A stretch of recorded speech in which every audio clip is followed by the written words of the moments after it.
Assalamualaikum warahmatullahi wabarakatuh. Halo semuanya, nama saya Yasin Al-Fatahillah, mahasiswa Universitas Pancasakti Bekasi dari Fakultas Ekonomi dan Bisnis Prodi Akuntansi. Di sini saya akan mempresentasikan hasil tugas untuk UTS mata kuliah pengantar akuntansi semester 1.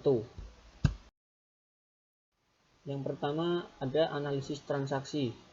Analisis transaksi merupakan kegiatan yang penting dalam tahapan siklus akuntansi. Analisis digunakan untuk mengetahui pengaruh dari transaksi terhadap akun-akun sehingga membentuk persamaan dasar akuntansi.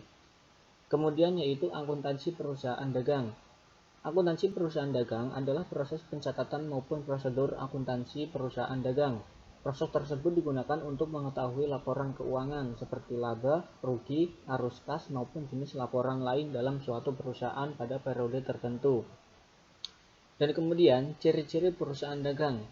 Perusahaan dagang mempunyai ciri-ciri atau karakteristik yang membedakannya dengan perusahaan non-dagang. Berikut ini ciri perusahaan dagang. Yang pertama yaitu mempunyai kegiatan utama antara lain membeli, menjual, dan menyimpannya, kemudian menjualnya kembali. Kedua, tidak menjalankan proses produksi terhadap barang-barang yang dijual. Ketiga, barang yang dibeli langsung dijual kembali tanpa melalui proses pengolahan atau perubahan sedikit pun. Yang keempat, perhitungan keuntungan didapatkan dari total hasil penjualan dikurangi biaya pembelian dan biaya operasional. Kelima, kegiatan akuntansi berdasarkan dengan akun persediaan barang, antara lain perhitungan harga pokok penjualan dan laporan laba rugi dengan memakai bentuk single step dan multiple step. Selanjutnya yaitu siklus akuntansi perusahaan dagang. Siklus akuntansi perusahaan dagang merupakan proses dalam membuat laporan keuangan perusahaan tersebut dalam kurun waktu tertentu.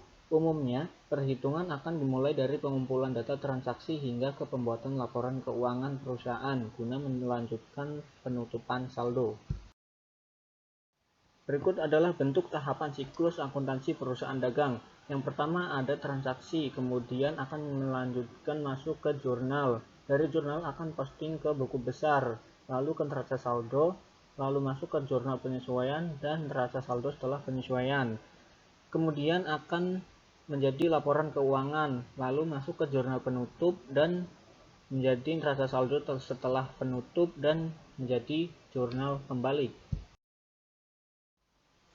Yang pertama, mencatat transaksi di jurnal umum. Mencatat segala transaksi pada jurnal umum menjadi tahap pertama dari siklus akuntansi perusahaan dagang. Ini dilakukan untuk menyusun semua kegiatan bisnis dan peristiwa dalam sistem perusahaan tersebut. Tujuannya agar semua data berhasil masuk dengan suatu persamaan dan lebih mudah diproses. 2. Mencatat di buku besar pembantu. Data yang sudah selesai dimasukkan ke dalam jurnal umum, maka selanjutnya entry ini perlu diposting dan dipindahkan ke dalam akun buku besar. Tujuannya guna mencatat segala perubahan selama satu periode terkait. Yang ketiga, membuat neraca saldo belum diselesaikan. Arti dari neraca saldo yang belum disesuaikan adalah keseluruhan akun bisnis yang muncul pada laporan keuangan sebelum jurnal penyesuaiannya dibuat. Oleh karena itu, membuatnya disebut sebagai neraca saldo belum disesuaikan. Ini merupakan langkah ketiga dari siklus akuntansi perusahaan dagang. Yang keempat yaitu jurnal penyesuaian. Sementara itu, jurnal penyesuaian adalah sebuah entry jurnal yang dirancang dan disusun di akhir periode. Tujuannya untuk mengoreksi akun sebelum dibuatkan laporan keuangan.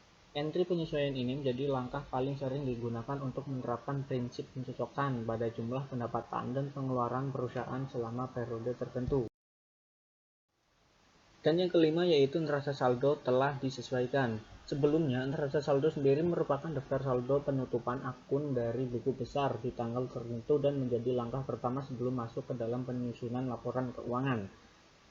Yang keenam yaitu membuat laporan keuangan. Laporan keuangan menjadi hal yang penting khususnya bagi pelaku di bidang bisnis besar, terutama perusahaan.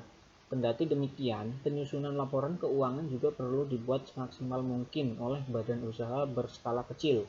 Asalnya, perangkat satu ini harus dibuat dalam setiap periode akuntansi.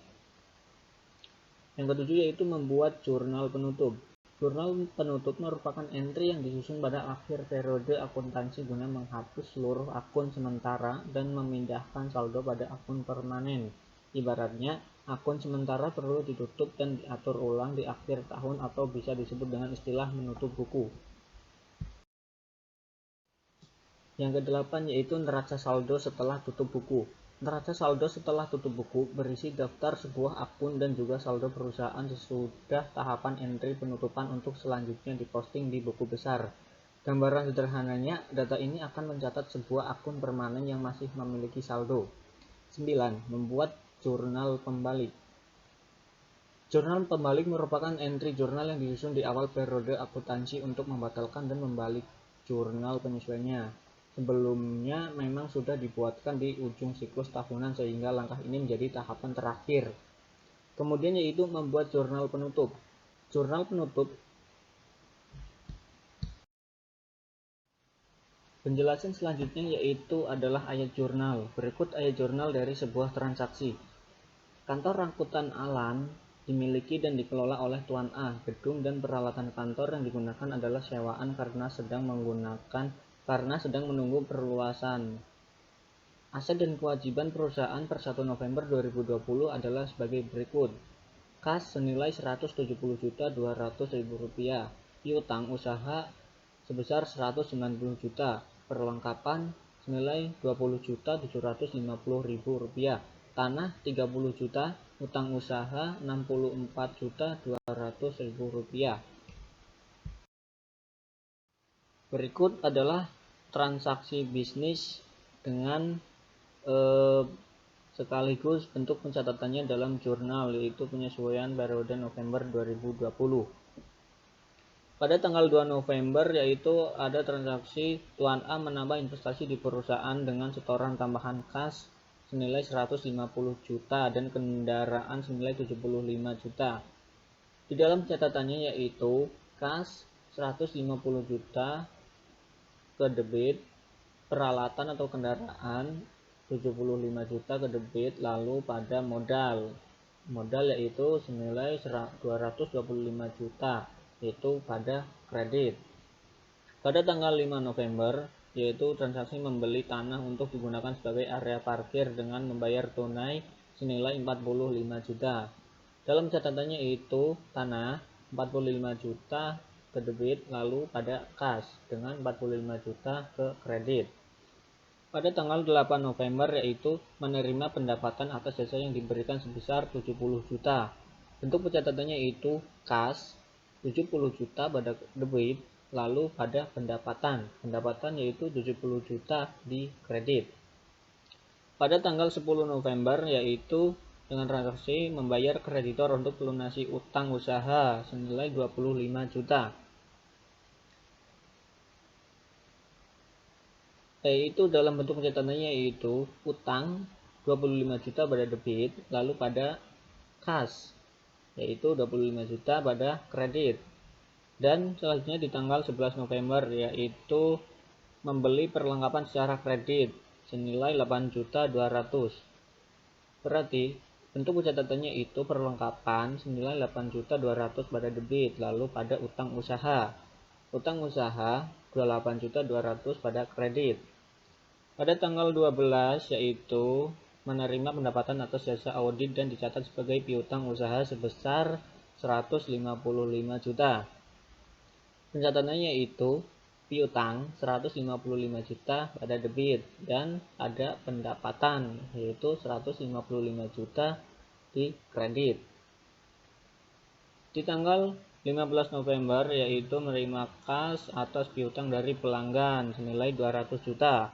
Bentuk pencatatannya yaitu kas 200 juta ke debit, lalu pada piutang senilai 200 juta di kredit. Di tanggal 20 November yaitu menerima tagihan bulanan untuk beban bulan November dibayarkan tanggal 10 Desember senilai 16.380.000. Bentuk pencatatannya yaitu biaya bulanan 16.380.000 ke debit, lalu pada hutang atau akun payable senilai 16.380 di kredit. Pada tanggal 26 November membayar biaya berikut ini. Ada biaya gaji 80 juta, biaya utilitas 11.575, biaya lain-lain 2 juta.